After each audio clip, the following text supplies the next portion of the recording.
90. Tajuk kita 10 tanda-tanda kiamat, hadis yang ke-14. Ya. Tuan-tuan ikut saya ya. Bismillahirrahmanirrahim.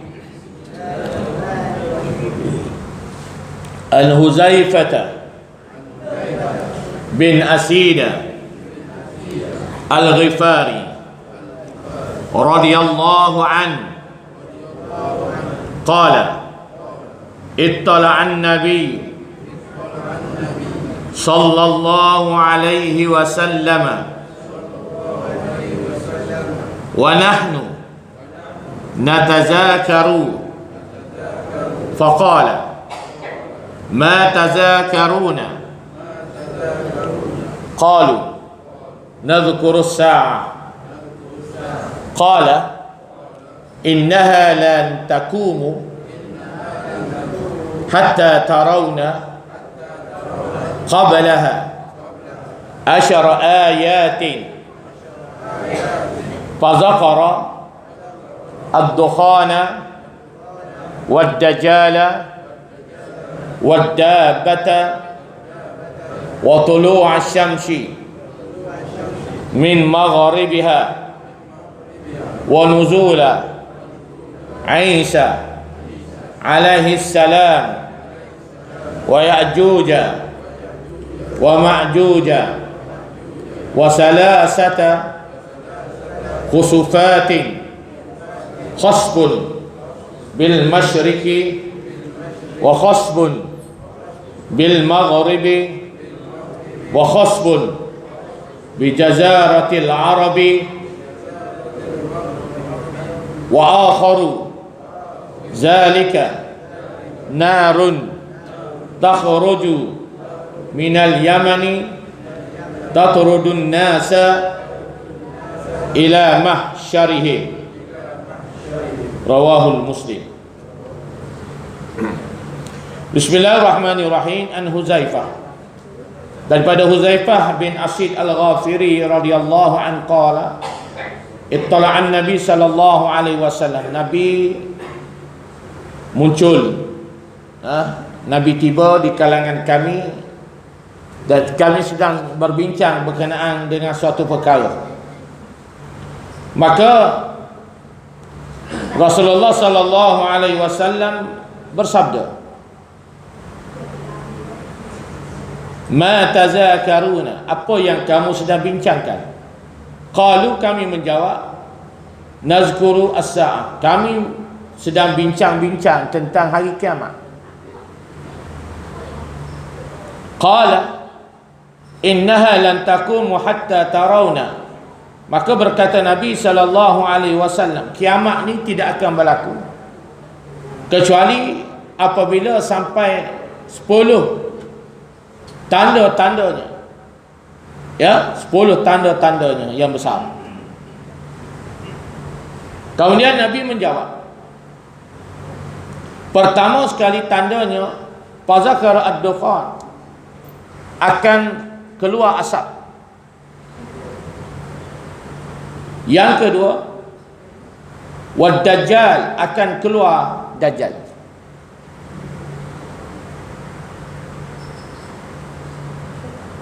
Yang ketiga, wad-dabbata, akan keluar binatang. Yang seterusnya, wa tulu'is syamsi min maghribiha, akan matahari akan terbit daripada tempat terbenamnya. Matahari akan naik di sebelah barat. Seterusnya, wa nuzul Isa alaihi salam, turun Nabi Isa, wa Ya'juj wa Ma'juj, dan turun Ya'juj wa Ma'juj. Ya, khusufatin khasbi, 3 gempa yang akan berlaku, sekali di timur, sekali di barat, dan ketiga di semenanjung tanah Arab.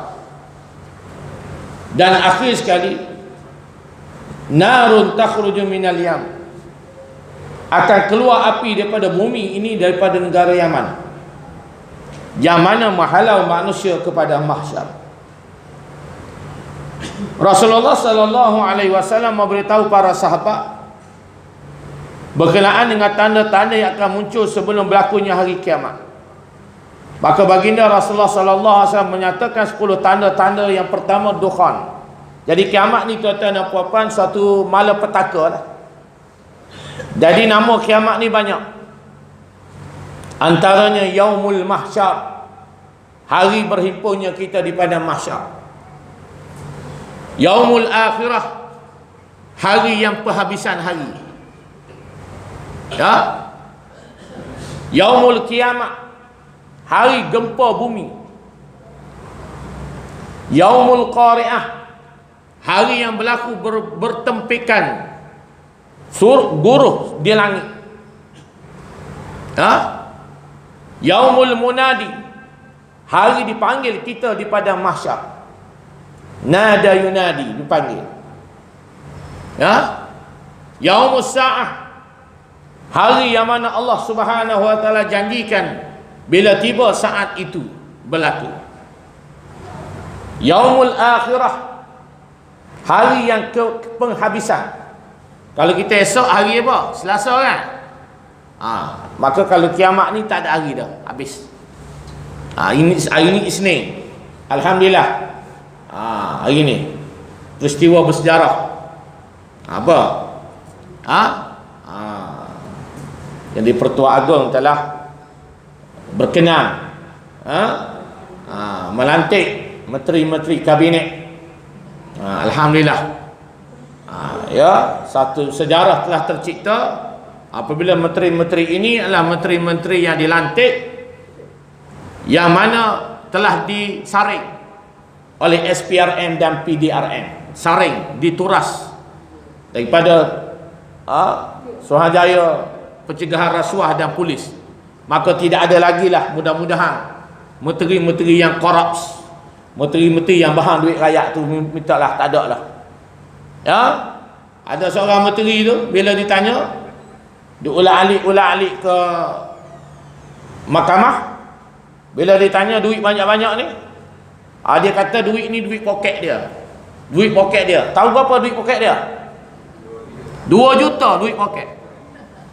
Kita RM20 dalam poket seluar ni pun bertengah nak makan kan. Kalau beli kan tak ada duit pula. RM20 dalam poket ni, simpan sepaklah 2-3 hari. Dia 2 juta dalam poket ni. Apakah ni lah nak kata orang ni, harapnya alhamdulillah lah. Menteri-menteri tadi dapat melakukan tugas dengan baik. Dan bagi kita umat Islam, alhamdulillah, tahniah Datuk Dr. Zulkifli Al-Bakri, Mufti Wilayah, telah dilantik menggantikan Mujahid Al-Yusuf Ar-Rawa, Menteri Agama. Ya, alhamdulillah lah tuan-tuan ya. Yang lain itu tuan-tuan boleh tengok sendirilah. Jadi hak jaga agama tu kita kena sebut. Sebab itu adalah merupakan benda yang kita kena tahu tuan-tuan. Jadi dukhan ini akan keluar pada bumi dan menyebabkan penyakit yang menyerupai selsema. Ini kalau kita katakan. Apa yang berlaku hari ini? COVID-19 ni adalah benda yang menyerupai sesuatu benda yang akan berlaku di akhir kiamat. Benda yang berlaku ni, benda yang dinamakan coronavirus ni juga merupakan petanda-petanda awal bahawa dunia ini semakin hari semakin sampai ke kemuncak dia. Sebab yang berlaku ni dia bukan setempat, dia merebak ke seluruh dunia.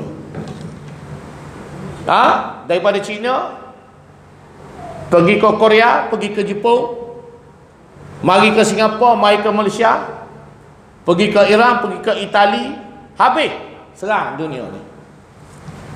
1000 orang mati. Banyak benda yang kita kena belajar daripada penyakit ni. Sebab penyakit ni dia tidak akan melanda orang yang bersih. Orang yang dalam berwuduk dia tak kena. Orang bersih dia tak kena. Orang makan halal dia tak kena. Orang hidup sihat dia tak kena. Hak kena jenis pengotor, jenis makan bangkai, jenis makan binatang-binatang buas, serangga-serangga, binatang berbisa, jenis tak sembahyang bang, jenis tak mandi wajib, jenis berak tak basuh, hak ni kena. Tak percaya tengok. Di China tu pusat dia. Pusat penularan wabak corona. Ya? Dan negara yang paling terjejas teruk hari ini iaitu Iran dan juga Itali. Yang paling terjejas. Menteri-menteri kabinet Iran mati. Ada rahsia Allah SWT nak tunjuk pada kita di situ. Sebab demo semua ni adalah Syiah. Syiah. Ya? Dia pergi pula ke Mesir penyakit ni. Ya? Negara kita pun sudah banyak, ramai dah. Ya, ratus orang dah kena. Jadi tuan-tuan haraplah berwaspada dengan penyakit-penyakit ni. Kalau tak penting tak payah pergilah KL lah. Ya? Sebab bila orang ramai ni masalah besar jadi dia. Ya? Dan tidak lupa juga penyakit ini telah melanda Saudi. Dia menyebabkan Kaabah itu terus ditutup langsung untuk para pengunjung. Kaabah tidak dibenarkan untuk bertawaf betul-betul di dataran. Boleh tawaf di tingkat 2, tingkat 3, tingkat 4 boleh tawaf, tapi makna kata kalau kita tengok tak ada orang yang sedang tawaf mengelilingi Baitullah secara yang seperti mana yang kita buat. Syarikat pengendali umrah hari ni selak, tahu tak selak? Jengkreng. Jengkreng. Tak boleh nak buat apa. Tunggu keputusan daripada kerajaan Saudi untuk hantar jemaah. Duit dah bayar dah, jemaah tak boleh pergi lagi. Jadi jam. Dan kita harap jam ini tidak sampai kepada musim haji ni. Tak lama dah ni. Ya, bulan depan Ramadan, lepas Ramadan haji. Kita takut penularan wabak ini menular hingga kita pun tak boleh pergi umrah. Termasuk saya lah. Hari Jumaat ni nak pergi. Ya, tapi rasanya tak boleh pergi. Rasanya tak boleh pergi. Ya, kata-kata mengatakan akan dibuka 1 April. Tapi tak apa, postpone lepas raya. Ya, tak boleh pergi yang ni, kita pergi lepas raya. Tak apa, tak ada masalah. Janji boleh pergi. Ya. Jadi penyakit ini akan menyerupai sel semua. Ya. Dan kalau tuan-tuan baca sejarah, umat Islam tidak bertawaf di Kaabah ini bukan hari ini saja, bahkan sebelum ni tahun 70-an sudah berlaku. Dan penularan wabak ini menyebabkan musim haji tidak dilaksanakan pun juga berlaku. Sebab wabak taun telah melanda Saudi, pernah berlaku. Dia berlaku banyak kali. Ya, bukan hari ini saja, tapi benda ini telah berlaku banyak kali. Ya, tapi kalau katakan wabak ini semakin serius hingga musim haji tidak dapat dilaksanakan haji, tidak ada masalah. Dia diganti pada tahun-tahun yang akan datang. Tak ada masalah. Jadi tuan-tuan hak dapat surat tu sabar je lah. Sabar je lah. Hak dapat surat lah. Tapi doakan banyak-banyak, ya. Jangan kita kata aku dah lepas dah. Jangan. Ya, orang hendak pergi ni, kita doakan semoga mereka pun sama juga dengan kita, ya. Yang kedua, munculnya dajjal yang membawa kejahatan dan fitnah. Kejahatan dan fitnah di kalangan umat manusia. Memang hari ini dajjal ini ada dalam setiap poket kita. Betul tak? Dajjal inilah yang memainkan peranan propaganda yang hanya diletak di hujung jari saja. Fitnah hari ini bermaharajalela. Orang tu tak suka orang tu, dia WhatsApp orang tu. Tulis hak ni. Mesej hak ni. Hantar sini. Bahkan bila orang baca, pasing pula. Maka dosa-dosa ini, dajjal-dajjal kecil ini akan bermaharajalela. Ya, contohnya apa yang berlaku hari ni. Apabila Tan Sri Muhyiddin Yassin telah membuat satu pakatan menubuhkan kabinet baru, maka orang-orang yang tak suka dengan dia kata apa? Pengkhianat. Pengkhianat ni rampas kuasa, itu baru pengkhianat. Ya, kalau Perdana Menteri tu letak jawatan, siapa Perdana Menteri? Tun ya. Kalau Tun tu letak jawatan, dan Tun maklum kepada Yang Pertua Agong bahawa orang yang selayaknya tak ada lain tak bukan adalah Tan Sri Muhyiddin, maka itu bukan pengkhianat. Sebab Tun tahu dah masa dia dah habis dah. Dan dia dah maklumkan dia habis kurang pun 2 tahun. Lepas tu dia kena bagi pada orang yang dia nak. Dan orang tersebut bukan presiden parti dan sebagainya. Orang tersebut adalah orang yang dicadangkan oleh Tun mengikut bidang kuasa dia dan diperkenankan oleh Tuanku Sultan. Kalau Sultan tak setuju, tak payah marilah daripada langit sekali pun. Ya. Jadi duduk cerita benda-benda yang tidak sepatutnya. Jadi alhamdulillah. Ya, kita tengok hari ni, ya. Bila dah lantik Menteri Kabinet yang baru ni, nampaknya muka-mukanya orang baru semua.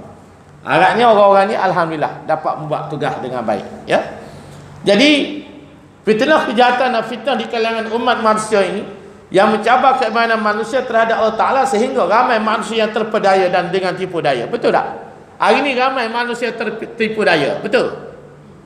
Berapa ramai orang-orang yang berada di luar menghabiskan masa mereka dengan bermain telefon. Betul tak salah? Saya tanya, tuan-tuan. Itu imam seorang jawab. Orang lain yang keren belaka-belaka. Takut. Berapa ramai orang di kedai-kedai, di rumah-rumah, hatta anak kita sekalipun sedang bermain telefon. Waktu ini dah hampir isyak, tak sembahyang maghrib lagi. Hari. Berapa ramai hari ini orang-orang yang tidak membaca Quran sebab sibuk dengan membaca ayat-ayat dalam telefon. Tak pernah pegang Quran, tak disentuh Quran, malah kan nak baca Quran. Pasal apa? Tak sempat. Sibuk dengan bermain telefon. Berapa ramai hari ini suami isteri bercerai-berai sebab masing-masing berkenalan dalam telefon. Betul tak? Hari ini berapa ramai orang muda jadi masa rogo sebab berkenalan dengan awet-awet di dalam telefon. Hari ini berapa ramai kena santau, kena sihir sebab gambar-gambar yang diposting dalam telefon. Ya? Hari ini berapa ramai ibu bapa pening kepala melihat anak-anak gelagak muda-mudi sebab apa? Leka dengan bermain telefon. Hari ini berapa ramai cikgu-cikgu yang pening kepala apabila murid-murid tidak fokus pada pelajaran sebab apa? Main telefon. Termasuk saya cikgu, ustaz. Hari ini berapa ramai anak cucu kita tak boleh tinggal telefon, menyebabkan kita atuk-atuk dan nenek-nenek jadi jengkereng belaka-belaka. Betul tak? Tak boleh, kena bagi telefon, tak apa. Tak bagi telefon, tak boleh makan nasi, tak itu, tak ini. Inilah dipanggil Dajjal, ya.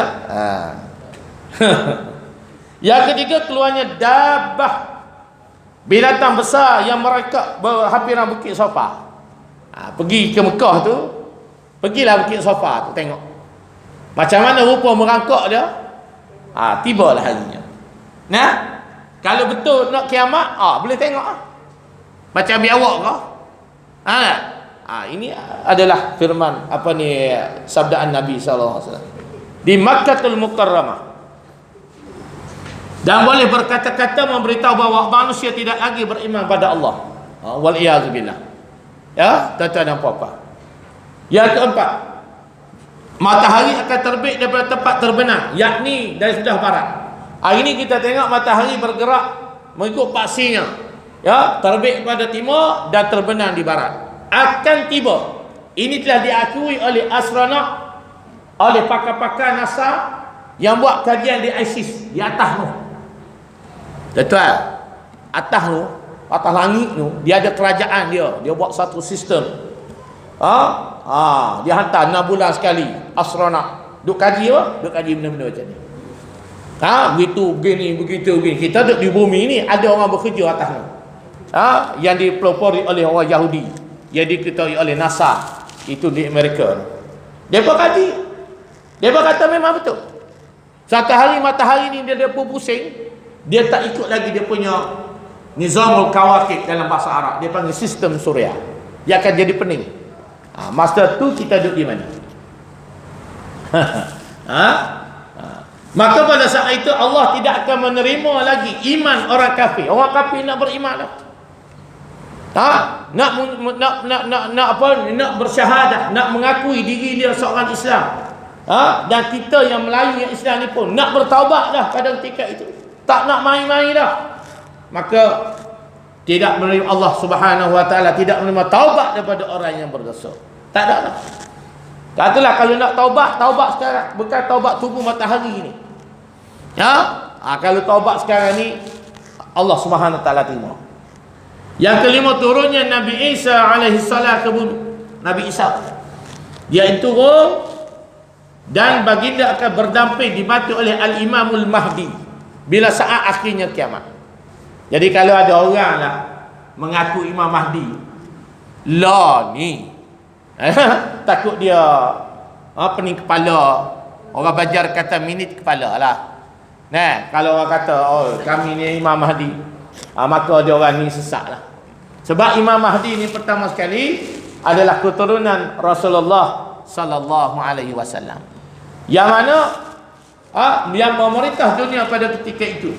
Dan pada ketika itu baginda akan menghapuskan Dajjal.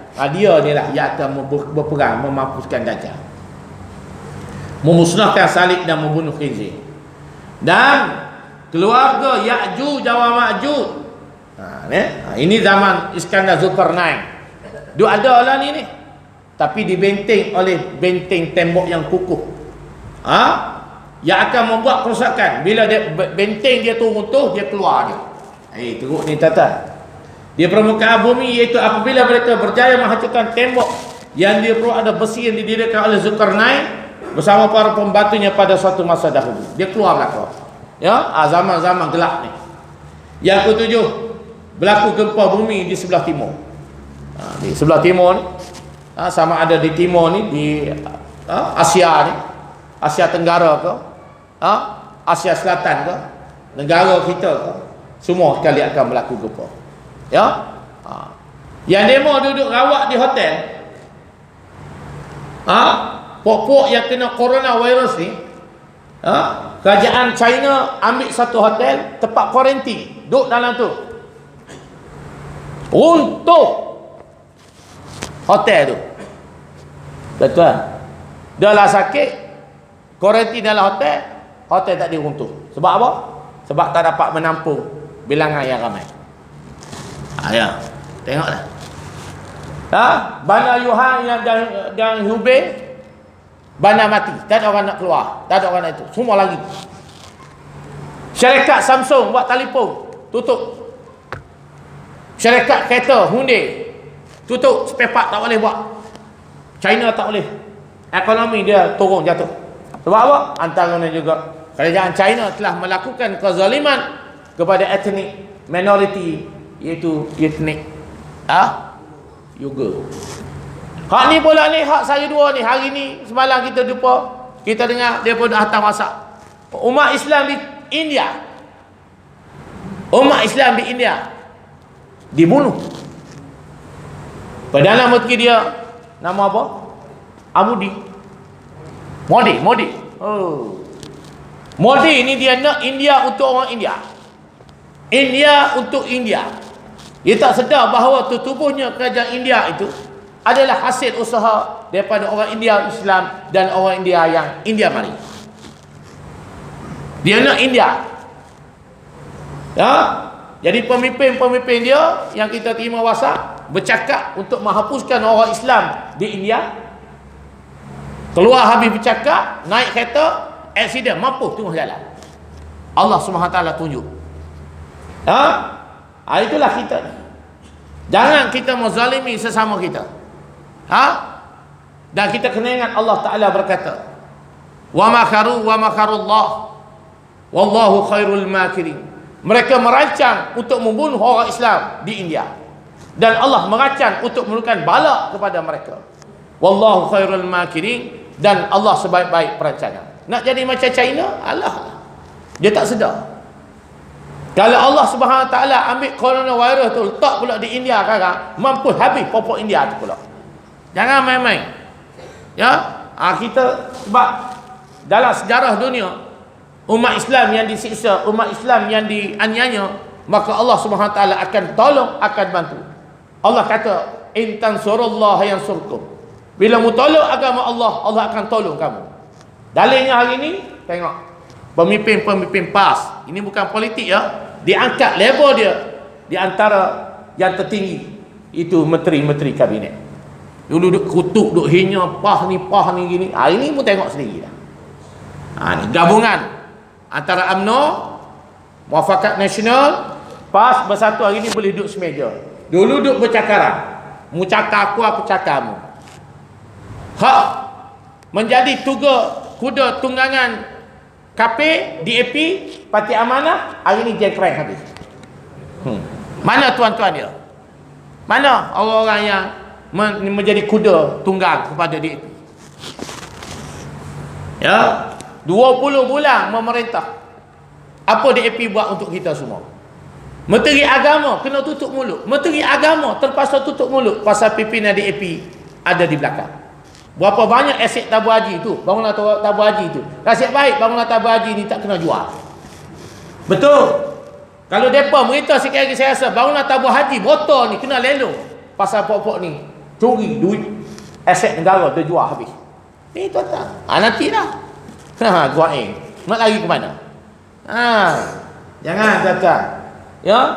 Kalau kita tak sokong kepada Islam, nak harap siapa lagi? Ya, jangan kita main-main bab agama ni. Serah pada orang kafir untuk jadi ketua kita. Jangan tuan-tuan. Baik. Berlaku gempa bumi di sebelah barat. Berlaku gempa bumi di sebenarnya tanah Arab. Ini yang kita khawatiri.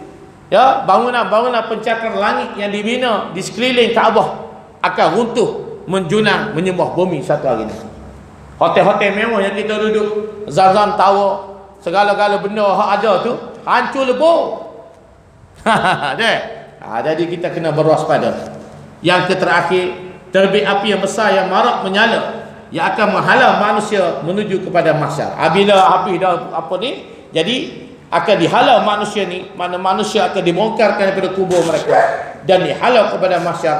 Terpaksa manusia berhimpun. Menurut riwayat api itu bermula daripada arah Yaman. Yaman pun tak berapa selamat juga. Di dalam kitab Fathul Bari karangan Ibn Hajar Al-Asqalani, kitab hadis ni menyatakan bahawa apa yang dapat dirajihkan, ditasahihkan pendapat yang terpilih daripada himpunan hadis Rasulullah, Dajjal akan mendahului sebab segala pertanda besar yang mengakibatkan berlakunya kucak-kacir di muka bumi ini. Daripada 10 tanda-tanda yang disebut ini, Imam Ibn Hajar menyatakan bahawa perkara yang pertama yang berlaku, keluarnya Dajjal yang berlaku huru-hara ni. Ya, keadaan yang berlaku ini disudahi dengan kematian Nabi Isa.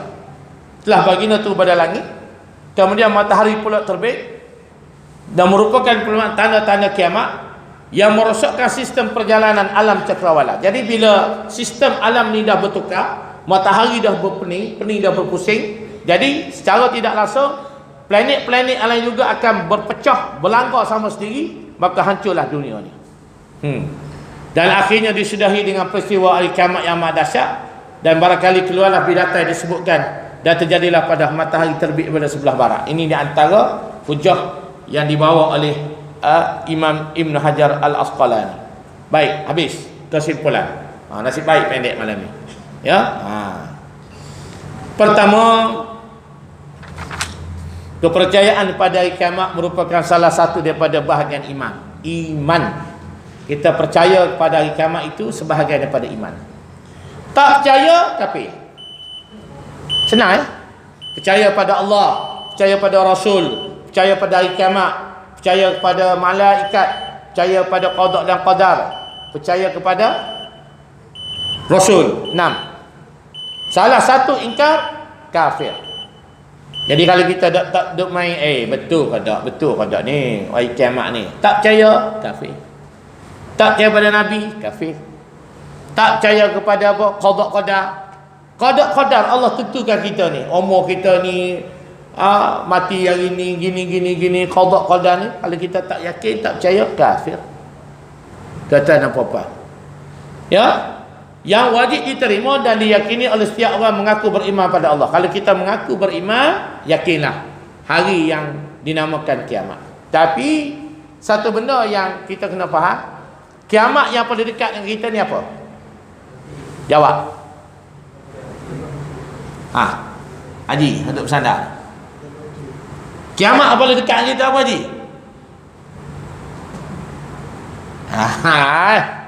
Dah ada. Apa kiamat paling dekat? Ni hak kita baca 10 benda ni, mungkin kita dah mati, yang baru berlaku kan. Tapi hak paling dekat dengan kita ni, kiamat tu apa benda? Matilah.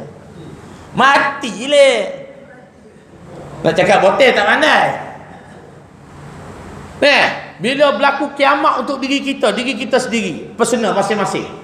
Macam mana saat nak keluar ruh dengan jasad tu? Cuba bayangkan. Ini nak keluar ruh dengan jasad tu, nak berpisah. Sekarang ni ruh ada, jasad ada. Bila nak mati, Allah nak tarik ni. Bertepik merau. Nabi kata macam kita disiap, kulit kita disiap. Tapi sakit lagi lah.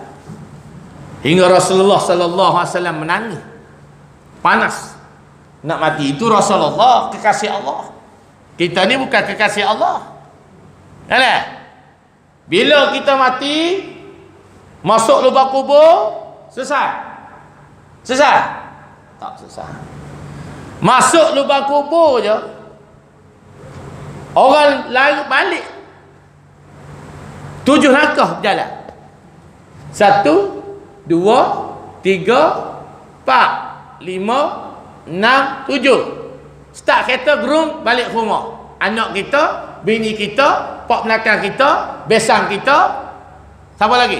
JKK, Tok Imam, Tok Siak, Tok Bila, balik habis. Maka malaikat yang dinamakan siapa? Munkar Nakir. Munkar wa Nakir. Betul tak? Dia pun datang, degem. Dia datang tu mengikut amalan kita.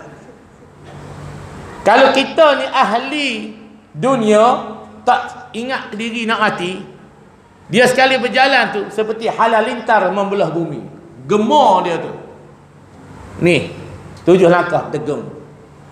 Ya, dengan suara yang bengih, dengan muka yang bengih, dengan tidak ada belas kasihan. Dia tanya soalan yang pertama. Dia tanya kita semua, Man Rabbuka? Itu soalan dia yang pertama. Jari dia ni ada kuku 70 hasta. Pegang pula tongkat. Manusia lain tak dengar. Haiwan lari, burung sampai tanah kubur tu, U-turn balik. Tak boleh dengar suara di dalam kubur. Kalau kita boleh jawab, Man Rabbuka? Siapa Tuhan kamu? Kita jawab, Allahu Rabbi. Allah Tuhanku.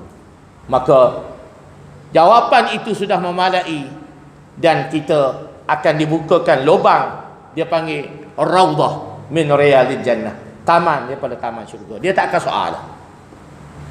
Tapi bila kita tak dapat jawab, maka dibalurnya kita kerana murkanya, dan kita terpeserol, terbenang ke dalam perut bumi sejauh 70 hasta. Ini dalam hadis. Tak cukup dicongkirnya balik, dikataknya balik, dicongkirnya balik, dikataknya balik. Soalan itulah bertalu-talu di soal. Dia tak akan pergi pada soalan yang kedua. Wa man nabiyyuka wa ma qiblatuka wa ma ikhwanuka. Dia akan tanya, wa man nabi wa ma rabbuka, sampai hari kiamat. Dia ketuk, dikatak yang kita. Bergegar bumi ini yang dapat dengar haiwan-haiwan dan tumbuh-tumbuhan yang ada. Manusia, Allah pekakkan telinga. Hari itu ada mati, jiran saya mati hari itu, Haji Hashim. Nah, pertama kali lah saya sampai ke tanah kubur tu. Nah, macam mana tuan-tuan? Nah, kalau kita tahu Di mana tempat kita selepas ini? Maka bersedialah mulai sekarang. Ya. Penjelasan dan peringatan Rasulullah tentang hari kiamat adalah satu pengajaran penting kepada seluruh umat manusia supaya sedar bahawa kehidupan di dunia ini adalah sementara, hari akhirat abadi, kerana di sana kehidupan yang sebenarnya.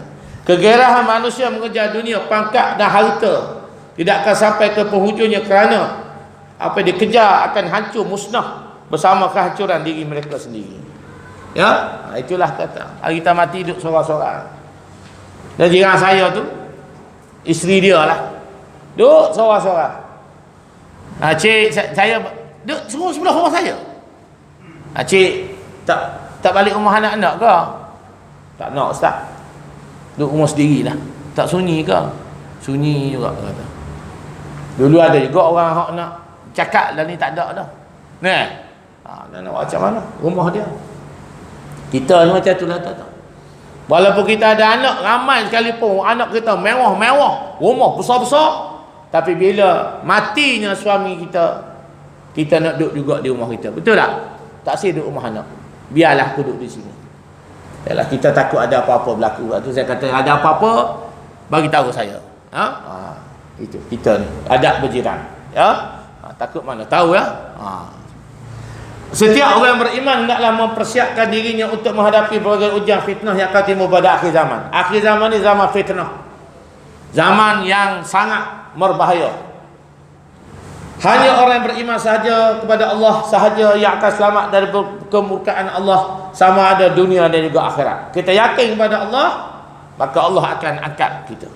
Sebab itulah kita kena sedar di mana kita sekarang, ke mana kita nak pergi, apa yang kita cari, apa yang kita nak bawa kepada Allah Rabbul Izzati.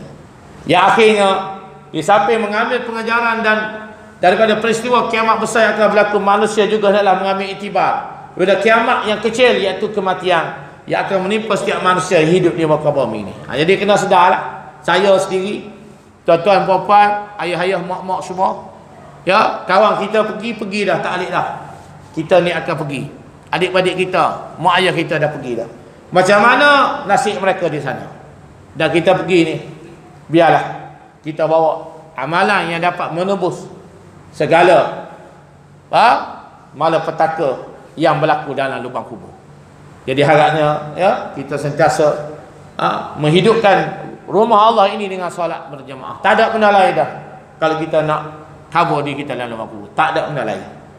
Ya, solat berjemaah, sedekah jariah. Ini sendiri yang dinyatakan oleh Allah dalam surah Al-Munafiqun, wa asaddaqa wa aku minas salihin. Jadi begitulah, janganlah kita ni ingat bahawa mati ini adalah benda yang lama. Bahkan mati ini telah tentunya tarikhnya oleh Allah. Mungkin hari ini, mungkin besok, mungkin lusa kita akan kembali ke pangkuannya. Jadi sekadar itulah untuk malam ni.